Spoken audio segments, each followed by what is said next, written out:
What if the floor was really lava? Airports in the age of COVID-19? And early cinema's daring stunt performers. Welcome to Pop News. I'm Jennifer Lehman. The streaming service Netflix recently turned everyone's favorite childhood game into a new show called Floor is Lava. Popular Mechanics spoke to volcano experts who have gotten up close and personal to actual lava, not the Panda Express orange sauce that the show uses, to answer a critical question. What would happen if the floor was actually lava? First, volcanic lava is a mixture of partially melted rock that can reach temperatures of up to 2,000 degrees Fahrenheit. Needless to say, the entire set would instantly be incinerated.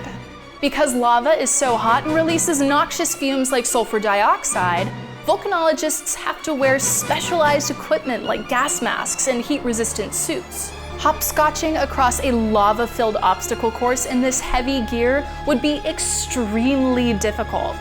But without it, they'd be burned to a crisp. In fact, scientists have actually conducted experiments to see what would happen. And, well, it's not pretty. Next up, tech reporter Courtney Linder explores how airports are adapting in the face of COVID-19. As COVID-19 continues to spread across the globe, fewer air travelers are willing to bust out their wallets to buy tickets. Even at the world's busiest airports, air travel has plummeted drastically. We decided to look into the technological measures that airports are taking to keep passengers safe. Some airports are using biometric scanners that measure your retinas or take measurements to identify passengers. That way, rather than using one of those self-check-in kiosks where you have to touch buttons on the screen, it can all be contactless, reducing the rate of transmission of the virus.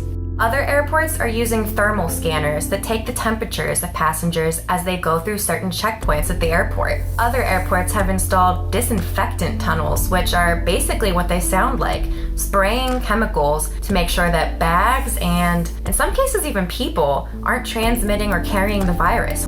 Pittsburgh International Airport recently partnered with a local startup called Carnegie Robotics to develop an army of autonomous floor scrubbing robots. These robot janitors are not only cleaning the floors, but they're also using a UVC light to actually kill viruses and bacteria on contact. No matter what measures airports are taking, one thing is abundantly clear. Air travel will never be the same again. Finally, let's hop in our time machine and take a spin through the pages of Popular Mechanics. The January 1914 issue of Popular Mechanics explores how early production companies pushed the limits to make their films feel as real as possible.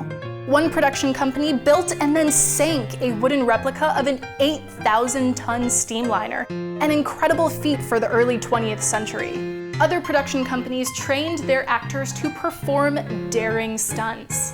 In one scene from the movie Through the Clouds, a 17-year-old actress jumps completely untethered from an airplane to a hot air balloon.